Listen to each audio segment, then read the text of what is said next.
દરેક જણ કૃષ્ણની શોધમાં છે. કેટલાકને આ વાતનો ખ્યાલ આવતો નથી, પણ એ એક હકીકત છે. કૃષ્ણ ભગવાન છે. તેઓ અસ્તિત્વમાં રહેલી સર્વ વસ્તુઓના સ્ત્રોત છે. ભૂતકાળની, વર્તમાનકાળની તેમજ ભવિષ્યની સર્વ વસ્તુઓના કારણરૂપ છે. ભગવાન અનંત હોવાથી તેમને અનેક નામો છે. અલ્લાહ, બુદ્ધ, જિહોવા, રામ આ બધા જ કૃષ્ણ છે. બધા એક જ છે. ભગવાન એ માત્ર કોઈ સૈદ્ધાંતિક વસ્તુ નથી.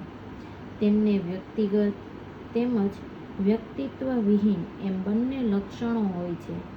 અને વ્યક્તિત્વ સર્વોપરી, સનાતન, આનંદમય અને જ્ઞાનથી ભરપૂર હોય છે. જેવી રીતે પાણીનું એક ટીપું સમુદ્રના પાણીના જેવા જ ગુણો ધરાવે છે, એવી જ રીતે આપણી ચેતના ભગવાનની ચેતનામાં રહેલા બધા જ ગુણો ધરાવે છે.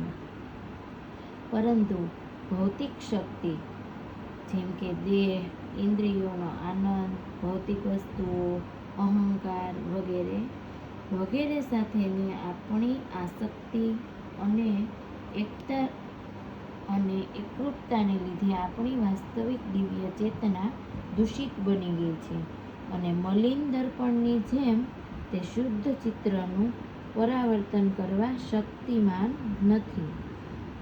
ઘણા જન્મોથી ક્ષણભંગુર વસ્તુઓ સાથેનો આપણો સંગ વધી ગયો છે.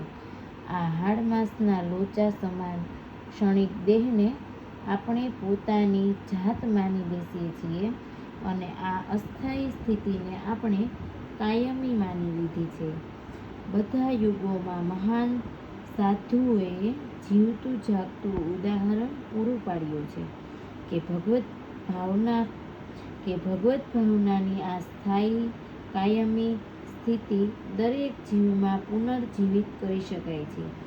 દરેક આત્મા મૂળભૂત રીતે દિવ્ય છે.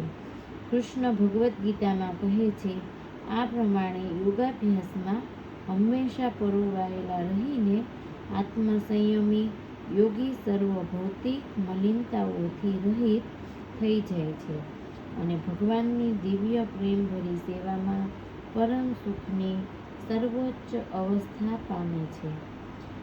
યોગ એવી પ્રક્રિયા છે કે જેના વડે આપણે આપણી ચેતના શુદ્ધ કરી શકીએ છીએ, દૂષણોને અટકાવી શકીએ છીએ તેમજ પૂર્ણ જ્ઞાન તથા આનંદના સ્તરને પ્રાપ્ત કરી શકીએ છીએ. જો ભગવાન હોય તો હું તેમને જોવા ઈચ્છું છું. કોઈ વસ્તુને કોઈ સાબિતી વગર માની લેવી એ યોગ્ય નથી. અને કૃષ્ણ ભાવના તથા ધ્યાન એ એવી પ્રક્રિયાઓ છે કે જેમાં તમે ખરેખર ભગવાનની અનુભૂતિ કરી શકો છો. તમે ખરેખર ભગવાનને જોઈ શકો છો, તેમને સાંભળી શકો છો, તેમની સાથે રમી શકો છો. આ કદાચ બહુ વિચિત્ર વાત લાગે, પણ તેઓ ખરેખર છે, તમારી સાથે જ છે. યોગ પદ્ધતિઓ અનેક છે.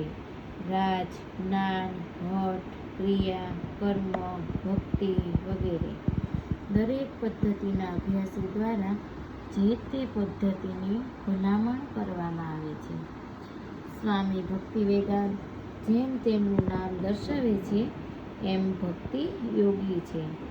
જેઓ ભક્તિમય સેવાનો માર્ગ અનુસરે છે, પોતાના દરેક વિચાર, શબ્દ અને કાર્ય દ્વારા તેમની સેવા કરીને અને તેમના પવિત્ર નામના જપ કરીને ભક્ત તત્કાળ ભગવત ભાવના કેળવી શકે છે.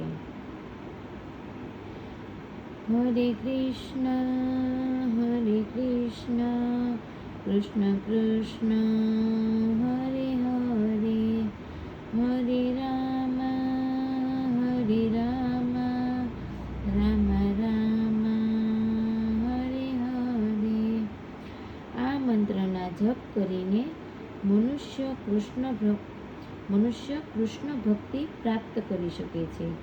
આને અજમાવી જોવું તે જ તેના ખરાપણાની ચકાસણી કરવાની સાચી પદ્ધતિ છે. હું આપને વિનંતી કરું છું કે આપ આ કૃષ્ણ ગ્રંથનો લાભ લો અને તેની સમજણ પ્રાપ્ત કરો.